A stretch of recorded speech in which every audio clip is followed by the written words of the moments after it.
Episode 900, actually. I don't know. I don't know what episode It's this is. it's a lot. I always have to look on the back end. I'm pretty Figure out. happy with all those things, but here we are. Christmas time is here. Almost at Thanksgiving, I guess. Are you one of those people that doesn't like the forward march into Christmas season? Nope. I'm full-fledged all in. I've had Christmas lights up since the day after Halloween. My kids are, Rowan has begged to put Christmas stuff up, so I told him we would do it Monday.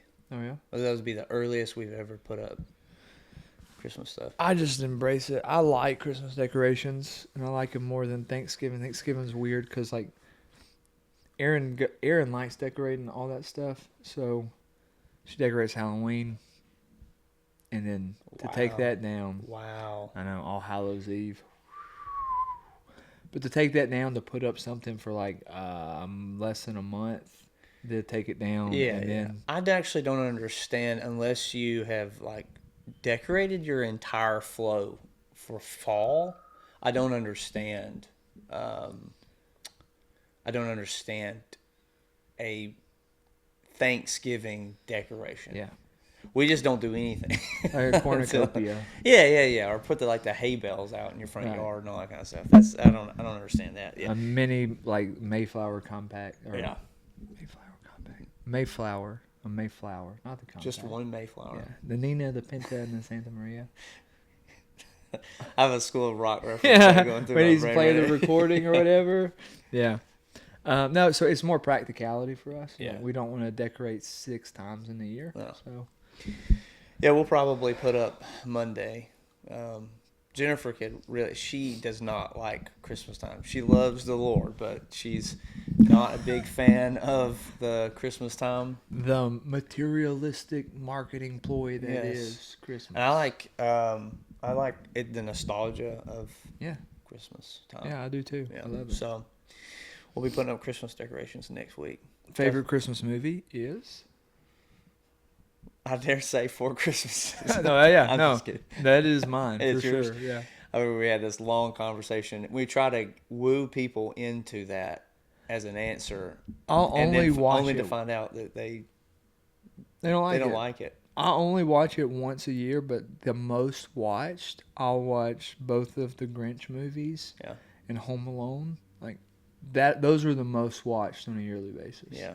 Yeah. We definitely have a flow of the Grinch movies, and then I at least once have to watch the Christmas Story, and then I could do like Everybody Loves Christmas Vacation. Yeah. It's good, but I don't. Yeah. It's not in my.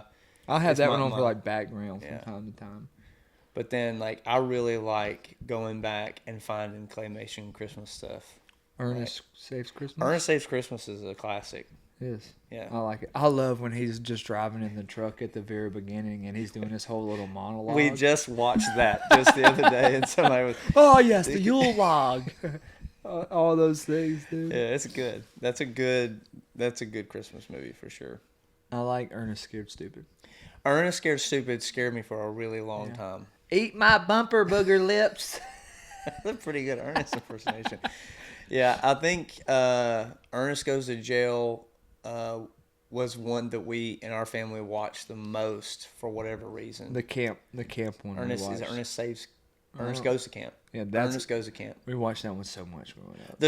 Okay, as far as like a fear, an unrealistic fear, like one of yours is you're never gonna go to space. Outer space. Right? Yeah. I'm never gonna be in a scenario where turtles rain down from the sky. Like it's D-Day or something. That's intense. That scene literally scared me for so long. When that guy was running around with the one pinch on his nose. Oh my gosh. Just Ernest P. Worrell. That's it. What a guy. Mm. Wow. A spiritual mentor of mine. Yeah, I have a spiritual father, Ernest P. Worrell. That was one of my favorites. Oh, dang it. That's hilarious. He had such an elastic face. Yeah. Like, just could contort his face. Yeah. Yeah. But what's been going on in your world? I honestly don't know. I don't remember what I had for breakfast. I mean, I think me and Jennifer came back from Franklin And after Was that, that it's just for been anniversary or just trip or anniversary. Yep. And after that, it's just been, I mean, closing up the end of the year for a lot of things and making sure that, we're where we want to be as a family, the church, the business, all that stuff. It's just been kind of a lot of like organizing thought into action plan and all of that. So, but it's just been busy. What's the end of the year like for you? Do y'all get into like plan for the new year? Do we hit XYZ or just try to survive through the end of the year? I think that we're pretty, like, we pretty much know what we have as far as like what's on our plate events wise. I would say this year is a little bit different because we've got like 3 things to do with Amsley. I'm fulfilling my dream of being a Rent-A-Grinch. What do you mean? You remember about my $1,000 idea? Are you going to be the Grinch? I'm going to be a Grinch. Where? At Kennedy's birthday party on Sunday. Really? Yeah. I did not know that. Surprise, surprise. I'm going to be at that birthday party. You're going to love it. I'm going to be insulting everyone, making fun of the children, bullying people. It's going to be amazing. Yeah. Did you get a Grinch costume? Let's just say it's like the Wish version of a Grinch costume. Where did you get it? I mean, it's just like leftover stuff. I did do... Remember Halloween from a few years ago? Yeah, but except I'm not going to be like... I'm gonna add a little bit of poundage, with like some stuffing stuff. I'm gonna dress a little bit more, not just blue jeans and a t-shirt, but I'll probably wear my like Matt Mitchell Christmas tree vacation shirt, that big white shirt. No pants? Yeah. Yeah, probably. Just paint your legs green, your bottom parts green. Oh my gosh. Yeah. That's all we need here at the end. But yeah, no, I mean, we got a lot of extra stuff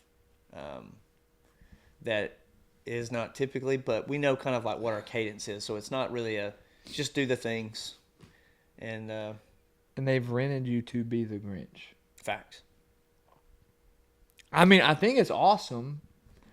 I feel like you could probably do more of those things. Well, and my thought was, my $1,000 idea was, everybody rents Santas. Santas are very popular to rent. But, I'm not a very conventional person. I think renting a Santa is lame. I think you should rent a Grinch. And that should be I think it's awesome. And right now there's an account, I think, that Jennifer had talked about that she watches this guy, and all he does, he dresses up a Grinch. It's high quality. He's got like a cave setting thing behind him, the whole 9. And he just does anything that's a popular meme, he does it. Oh. But he's like full garb, like the whole thing. I've seen like the pictures where the Grinch comes out and it scares the kids and they like run off. Yeah. I've seen those. Which Grinch will you be playing? Jim Carrey. Okay. Yeah. The one that is more snarky. The adult one or the I'll have to tone face? I'll have to tone it down a little bit. Stupid Christmas. Stupid presents. Stupid tree. What is it? Oh, Martha. Oh, Christmas. Dude, if you showed You're up... 8 years old and you have a beard. Dude, if you showed up as baby Grinch with all the little shave marks. Yeah. Look at that hat job. Dude, that would be so funny. Yeah, that would be pretty good. I'm looking forward to it. I do like stuff like that. Like, I like doing content and stuff like that. So that's in my wheelhouse, If you're asking me to play, be a Trump impersonator, it'd be a little bit more difficult. would not be surprised if you did not get asked to do it. One could only hope. And it would really fulfill my $1,000 idea. Someone will be like, you could make $1,000 doing it. I think so. I didn't want to put too much expectation. People have $1 million ideas. I'm that $1,000 idea guy. Rent me for your holiday party. And I'll just come in and like roast you. Especially an adult one. Oh my gosh. It'd just be tough. Like, well, if they didn't know you, it'd probably be way easier. Yeah. Like, if I start making like personal cuts and digs. But if it's like adults who know you and like, all right, it's Jonathan dressed up like a Grinch. Right. Yeah. But if you're at some random dude's house, yeah. Steven, I hate you. You just like yell out all of their names. List it out. You have a list of every person. Yeah, that would be that's hilarious. there. Like the Judgment House, but it's a Grinch. Trey, save me, save me. Oh, man, we should do a whole podcast on Judgment House one day. Yeah. Sounds like that's what we'll do in the next one. Because that was, no, let's wait till Halloween. Next year. We'll push around October. That's a lot of faith to be around next October. I think we got it. I think we had good cadence. Look at what we've been doing. Every We've 2 accomplished weeks. a lot. We've made it so far. Mm-hmm. Well, congrats. I want to know. I'll be there, Yeah. so I'll Maybe on the next podcast podcast there can be a real critique of Yeah, what you thought. I'll give you feedback. Yeah, I think that'd be good. Yeah, I like it. I feel like it's been a whirlwind for me. Like Yeah, I don't know what day of the week it is. I think it's Thursday. It is Thursday. It is Thursday. Yeah. It's Thursday. But here we are. But things have just been so busy. I think putting things off for 2 weeks and only focusing on one thing for 2 weeks really jacked me up. Yeah. Now I'm like all over the place, but it's good. Things are calming down. I'm looking forward personally to my kids being out of school next week. Yes. I think it's an absolute crime that kids have to be at school at 7:30 in the morning. A crime. So Stuff. I'm looking forward to not waking up before 6:30, Yeah, my kids were. 7 o'clock. Well, we had a temp drop last night, so my kids were bundled up. It was about 64 in the house this morning. Yeah. So all of them were in their beds, but they were all blanketed up, and I was like, it's so nice waking up in the morning and it not being like, Yeah. So yeah, Yeah. I get that. Anything else going on in your world? Nothing I can think of. Just like I said, just wrapping up the end of the year. Yeah. I mean, we did get a new president. It's true. It's dang true. This is what Kurt Angle would say. It's dang true. He would probably say a different word. but Oh. Close enough. I mean, we can. So Hello. important, people. I forgot to put my phone on. We Do did not get a new disturb. president. We did get a new president. So, depends on what side of the camp you're on. You might say, we're back. Or, Yeah. on the other side, the whole world's coming apart. Yeah, And you probably made a TikTok about it. Yeah. Well, and you know what's interesting is there are a lot of people that I feel like I don't know if you saw that story about the two people from Morning Joe. I can't remember their name. Joe Scarborough, is that his name? I don't know. Jeez. Well, anyway, they went to Mar-a-Lago and like talked to Trump and all this kind of stuff, and they are getting grilled because, they talked about like reconnecting and having regular conversation as reporters or whatever, because they kind of written him off for 8 years. But like in 2016, they had him on the show before the election and all that, and they're catching a lot of flack. And I've seen a few other stories where it's been like maybe some Democrat people came out and were like, yeah, I mean, we need to figure this out. Like it hasn't been an about face. Like we're not. I mean, there are some people that are like that, but there've been some people that have been like, hey, we need to figure out how to work together so that this doesn't turn into a crap show, which I thought was pretty interesting. Yeah. I mean, I watched a bunch of videos because I think I even said on here, if one candidate, if the Reds won, I thought there was going to be riots. If the Blues won, I thought there might be like secession from the Union, from certain that was like worst case scenario. Yeah. Turns out, just get a lot of viral Instagram and Yeah. TikTok videos of crybabies. Yeah. Lots of crying. Right. Probably would have happened both ways, but I've been amazed at some of the things that are out there. Yeah. It's quite wild. Coming from someone who I've voted now in 4 elections, and the candidate that I voted for has only won twice? No, this is my 5th election. Yeah, 5th election. Candidate's only won twice. I've never cried about it. Yeah. So that's Yeah, interesting to me. It is. No, people, the tie-in of it affects you personally. I mean, what's going to happen is going to affect every person personally.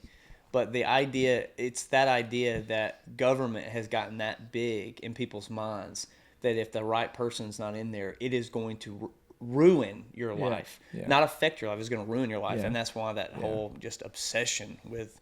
And I love that. I mean, I heard JD Vance. I finally got to watch through his thing on Joe Rogan, and I really liked what he was talking about. Like with, government needs to be out of as much as possible, and they really need to make sure we have roads to drive on, a good military, that the border is secure, and federal government outside of that should be minimally involved. And I was like, And what states decide to do. exactly. Yeah, and that's my biggest thing is I really believe in more states' rights, and I think some states would be more ideal for what like I believe, and I would want to live in a state that like viewed things in the world the same way I do, but I recognize it's not everybody. Right. And there would be states that probably I would disagree with how they do things, but if people want to live there, Right. then they live there Yeah. and they do those things. Yeah. There's nothing wrong with that. Yeah. I mean, it's wrong, but I can't make someone exactly. choose right or wrong. And I think that's the whole thing, is like that's what is being pinned on federal government. Yeah. Help make the decisions of right and wrong, instead of having individual liberty, then move to the state level and then move to it's reverse engineering of the way that the founders actually wanted it to be, that you would pursue a certain path based on what you believe, and then as it came into society on a state level, and then the federal government, if by that chance it was needed.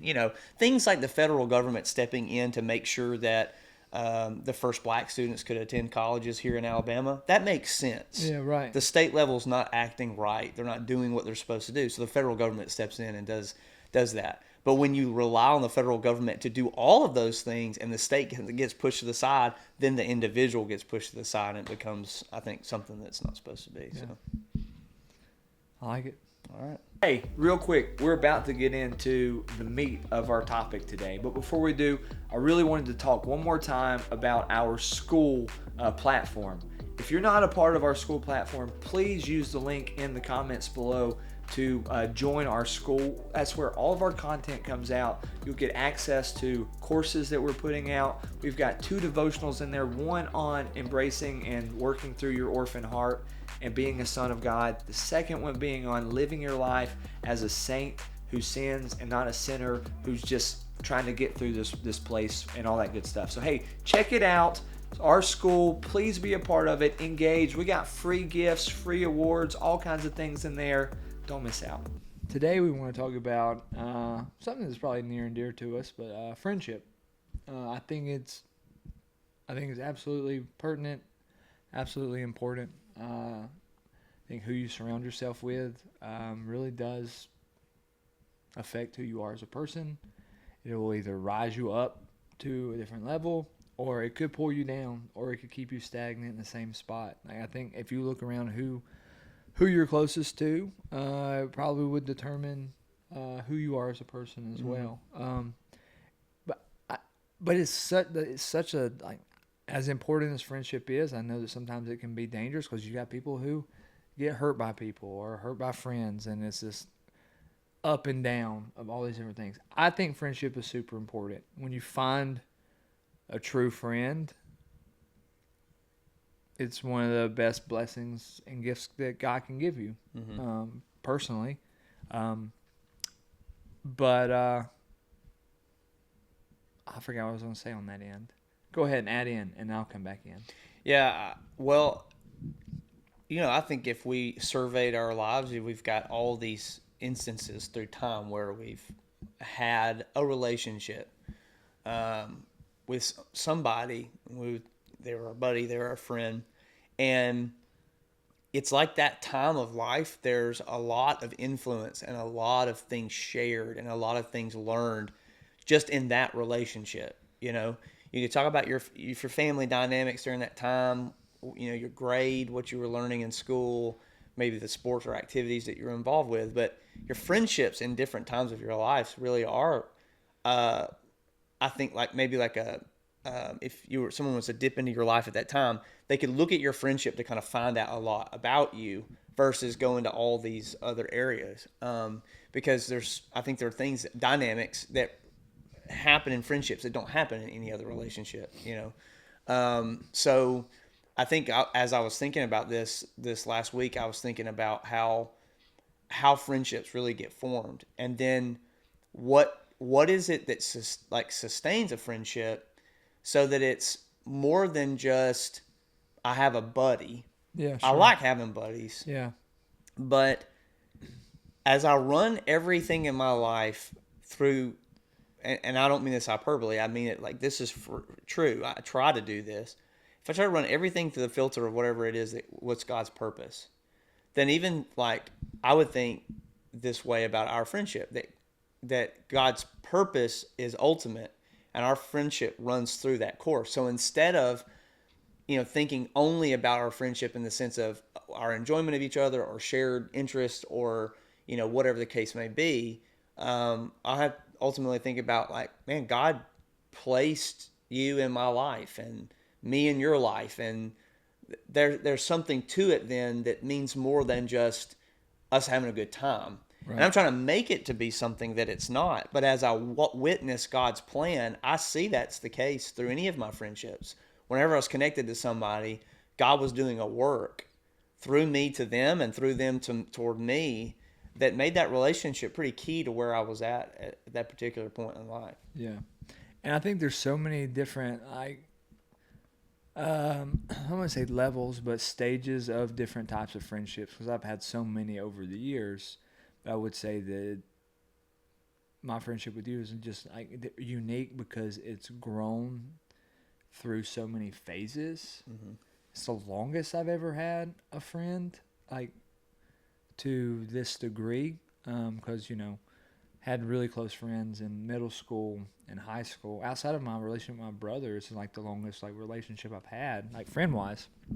But like, your hobbies change in middle school, or your style changes, and so then your friends change. Then in high school, college, that same thing kind of happens. We don't go to the same school anymore, so we're not as close as we used to be. Right. Go to college, make college friends. For that season of life, things are kind of the same, but then maybe some get married, different types of careers, they're in different circles, and those friendships change as well. And you still have them, you can still like hang out, but most of the time you're talking about the good old days or the past, mm-hmm. or whatever. There's nothing that new that comes, and nothing new comes from those things. And there's nothing wrong with those relationships. Those are like real deal buddy relationships, probably and they're definitely friendships. But when we're talking about like godly friendships that are endearing, as you are trying to please God and you realize, there's other people who are going to help shape you more into who God wants you to be. Mm-hmm. I think that's the biggest thing that's different in the types of friendships that we're saying like truly matter. Yep. Not like, because I can have people I can watch sporting events with. We can talk about sports. You can go to the bar. You could do all these different types of things. But like, there's just nothing that like, it doesn't go beyond that. Right. That thing. But when you're talking about my life's trying to be formed by Jesus, and now I have a friend who I enjoy being around, who we do have similar interests. We do have certain things that we're trying to accomplish that are similar. We laugh together. We can talk about whatever. But ultimately, it's to see that person made more into the image of Jesus. That's a totally different ballgame. Yeah. Yeah, it's when we talk about sons and saints, or we talk about sonship, and then we talk about sainthood. This is where I think when we talk about a filter like that, like we're learning to be sons and we're learning to be saints, that through sonship, when the kingdom of God, we actually become brothers. And why that is such an important, when we talk about brotherhood or something like that, which it seems like there's like this reclaiming of that from men. Like sure. A lot of men want that. They want to be okay being a guy. There's a lot of attack against in more of the liberal social settings about men in general, and certain characteristics of men, like maybe a more aggressive, or the particular work ethic that you're a workaholic or you're too domineering, which are not good things, but come from a natural thing that guys just have. Guys wrestle and fight when they're little. You know, that's as you get older, you're like typically most men are more competitive than women, and when you develop out of that, and you're in a time where that seems like those are all bad things, there's this like sense that there should be a brotherhood of some kind where it's okay for me to be not only like who I am as an individual, but to be okay being a guy, Yeah. you know, and see things from my vantage point, which I think is a massive part of what we're even trying to do with Sons and Saints. But the part about it that I think that you're pointing out is I've thought about David and Jonathan so much. That's where I got my name from. Yeah. My mom was hoping that me and my brother would be treat each other well, which we're in a. Is that why he got his? That's why I never put that together. Yeah. The David and Jonathan. Well, we fought like cats. I mean, just all More throughout. like David and Goliath. Yes. But I was texting him this morning, my older brother, texting him this morning about something and sharing stories. We definitely have a great relationship now. But, you know, I was thinking about David and Jonathan, and, you know, the more, I don't know what you'd call liberal theologians who would take these texts about Jonathan and David and turn it into like one of the noted homosexual relationships, which obviously is not what it was. But they had such a dynamic with each other, a care, an affection for each other, but they were still warriors. They were still fighters. They were still guys. They were dudes, but they had something. And if you look and you really look at the story of Jonathan and how he was towards David specifically, is Jonathan was constantly trying to help David accomplish what it was that God was doing in his life. That's why he helped him escape from his father. It's why he did all these things for him. And the reason when David had to depart, why he was so upset, because he was for him, you know, he loved him. And a friendship, if it's real, and it's real, and I think through the gospel we become more than just friends, we become brothers, is this, I want my relationship to you to help you do what God's got you to do. And I think that is such a helpful way to think, because most natural friendships is I'm hanging out with you because it makes me feel good. Yeah. It makes me feel better about myself. I know you'll treat me well. But in the kingdom, or when we talk about being a saint, we talk about brotherhood or sonship, and we kind of pull those things all again back to the purposes of God, then it's like, no. Friendship doesn't exist for my pleasure alone. It exists for me to help uphold the purpose of God for your life. Yeah. And I should care about those things, because that's what, if we believe in God's purposes being accomplished, we're believing the reason we were brought together was for that purpose. Yeah. Not for me just to feel better or know somebody's going to get my back all the time. Yeah, I think you're right. Like, obviously there is pleasure attached to it, for sure. Like, there are instances where I just enjoy eating pizza and laughing with you. For sure. Sending a phony video. Right. But there's so many more levels of intricacy to that relationship. It's like, no, it's like, I do want what's best for you. Do you want what's best for me? I know that you can help me see things that I don't see in my own life. You hear from the Lord and you speak things to me that I think God uses you as a voice for my life, and vice versa. I think that stuff is 100% true. That takes a long time. Like when we first became friends, it wasn't that. It really was like we made like really vulgar Mother Teresa jokes and did like voice expressions and all kinds of random stuff, and it continued to it just grew.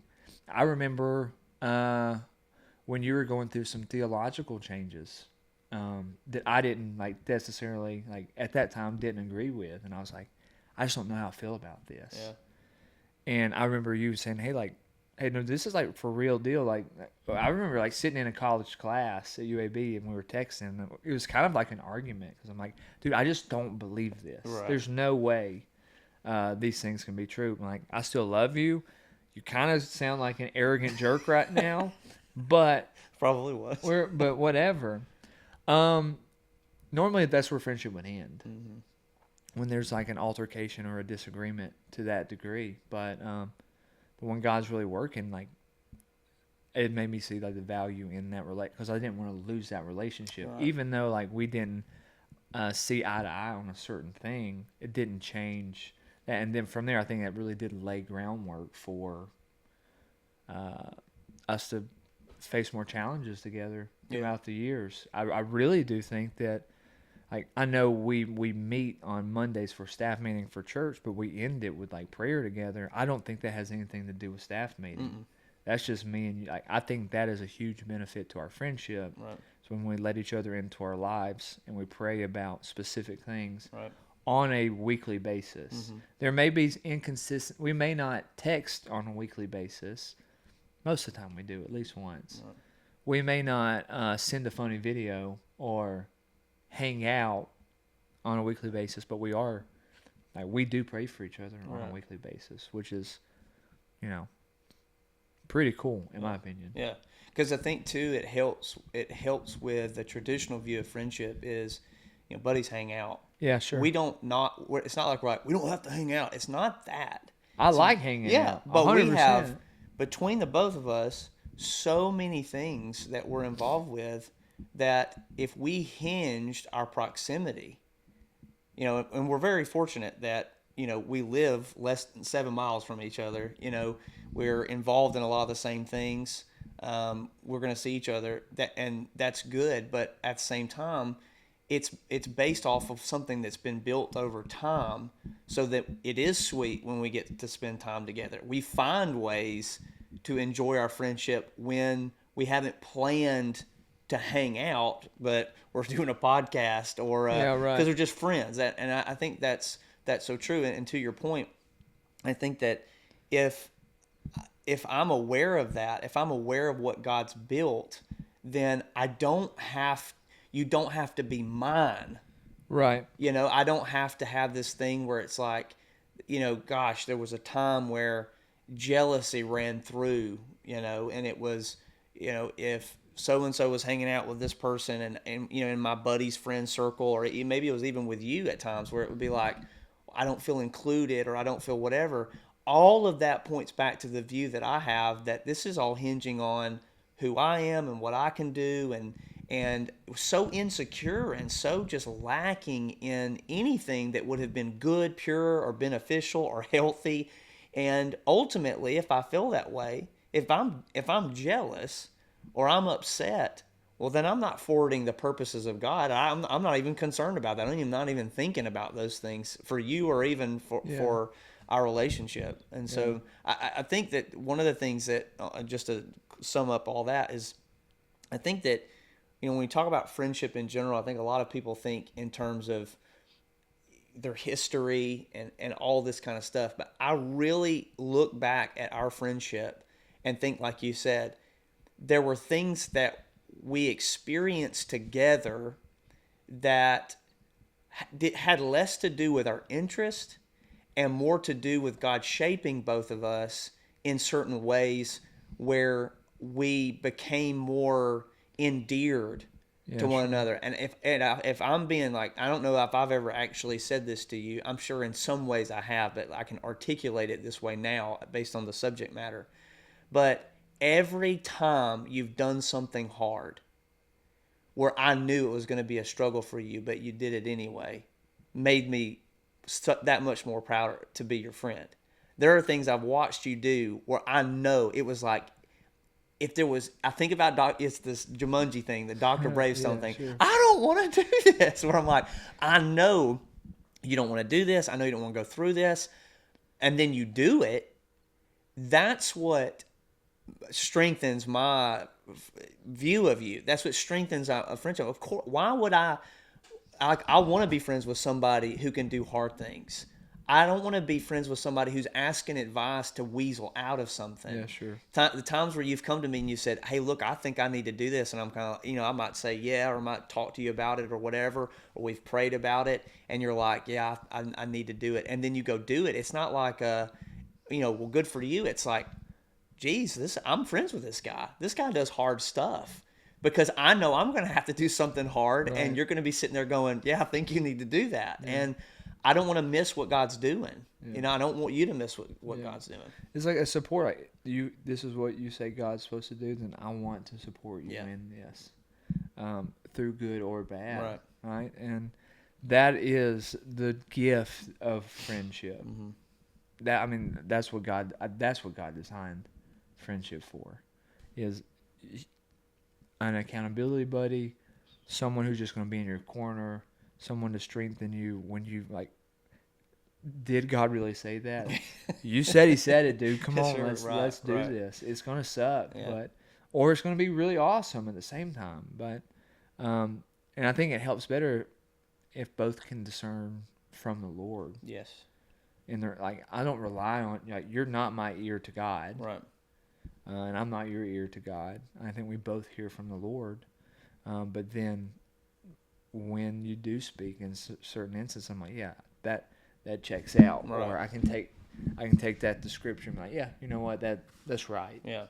So it doesn't, even if it's something that's challenging, it's not wrong. Right. It may not be what I wanted to hear, but yeah. Which reminds me of the proverb that is so true. It's faithful are the wounds of a friend over the kisses of an enemy. I want to have a friendship that's not going to be over because I get jabbed. Right. Because I know you and because I know that you ultimately want God's purposes in my life, you're not taking a shot just to take a shot. Yeah. Right. And we've never had instances or to be a sparring partner, like every time we're together. Nobody wants that either. That gets so old. Nobody wants a friend that every time you're around them, you're just calling you out on your junk every single time. And which comes back to this reality of just trusting God with people, Yeah, I trust God's working in your life. Yes. There are times if you ask me, I'm going to talk to you because you invited me to talk. But this thing that I've witnessed too, where it's like people are so quick to jump on the thing and tell you your business. Like, I didn't even invite you to, this is something I really, your conscience. Yeah, exactly. And that was something I really love about our relationship. I think there are times where we know there's something that maybe we could, speak to or whatever, but neither one of us is trying to like, let me tell you. It's more like, if you invite me, there's such a respect and honor there for exactly what you said. I know you hear from the Lord. I know the Holy Spirit lives in you. I know Jesus has your ear and He can speak to you about things.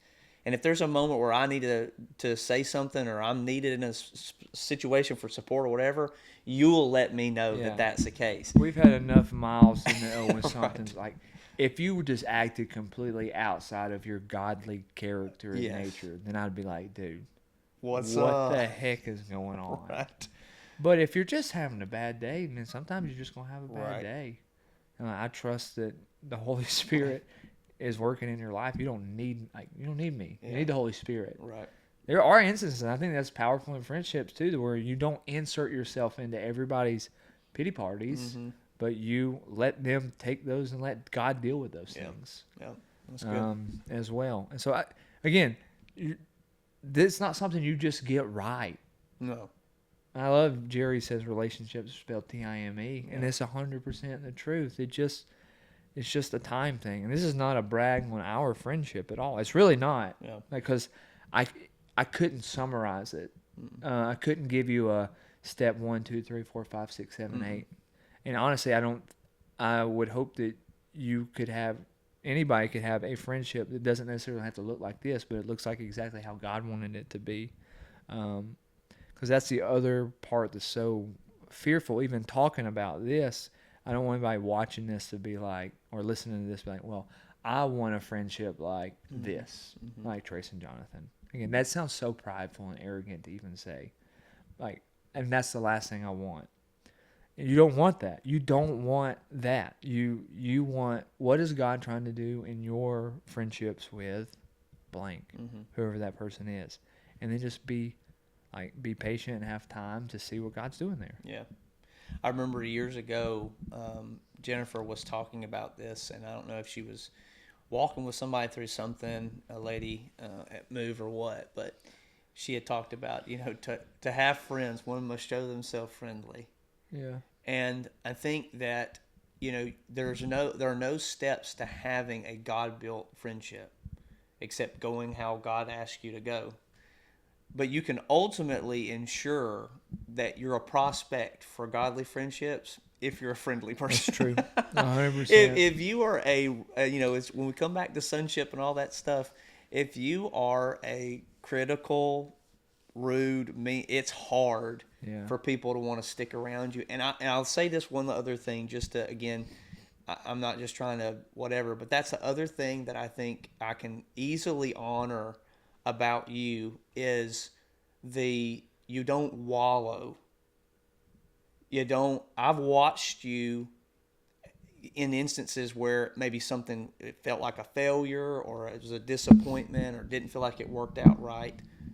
Or maybe you even like personal sin, like you were walking through something, you were like, I have to walk this out. There wasn't a wallowing in it. Sure.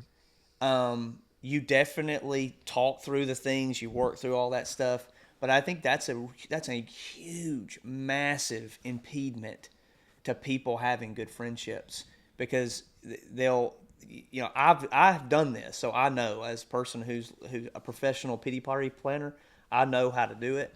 But to be someone that not doesn't show how they feel, but is saying, I'm going to walk this out. I'm going to go through this process. I'm not going to sit here and complain and whine about a situation that I've been given a clear direction on, or if nothing else that I haven't heard from the Lord on yet, but I know I'm praying about it and how he's going to, instead, a person that's got resolve. And, if for guys, where I feel like a lot of guys, maybe that's not, they'll keep stuff in and won't really say that kind of stuff. For those of you that might find yourself a little bit more on the emotional side, more bent towards that, I would just say on the end of being a friend to people is, don't hide how you feel, right. but ask God to make you a person of resolve, and to be able to match the level of faithfulness from the people that God's connected you to, because it's one thing to go into the ER because you have a life-threatening wound or pain. Right. It's another thing to go every week because you got a hangnail. You know what I mean? And so there's just sometimes where the whine, I feel like one of the big impediments is whining, is complaining, is that critical, rude, just heart and spirit. And if you find that you're not surrounded by some people that want to be friends, I think that's a good introspective time to say, am I a friendly person? Yeah. And I think that's a good place to look at. Because so many times it could be from this like orphan heart that we talk about. Like, that's why I'll plug the Orphan Heart devotional. If you haven't done it, you should definitely do it. We all have an orphan heart. It does not go away. Right. You just have to bat that bad boy down and know, like, identify when you're trying to operate from an orphan heart. Because, like, if that's the case, and I will just, what can this friendship do for me? Mm-hmm. That's all I want. Yeah. I want you to speak into my life. I want you to invite me places. I want to be included. I want to have fun. I want whatever the stuff is. Like, that's just like, that's not a healthy friendship. It's not about that. It's really about how can I help this dude be who he's supposed to be in God's image? Like, how can I help him do that? Yep. What war can we go through together? What darkness can we face? I know that sounds spiritual, but it is. Like, who do you want to go to war with? Yeah. Right? So, like, think about those things as you're trying to, like, I think some of you watching, maybe like some friendships probably go to that next level, and some you might be identifying like that's just, if all you're doing is talking about sports, or all you're doing is talking about like TV shows, like that's probably all that's going to be. Yeah.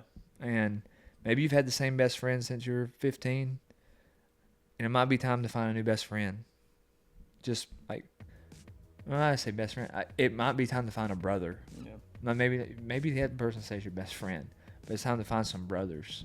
Yeah. To see the things of God, like, that you're supposed to participate in this world. That's what's needed. Yeah. So, is this where we make out? Whoa! High five.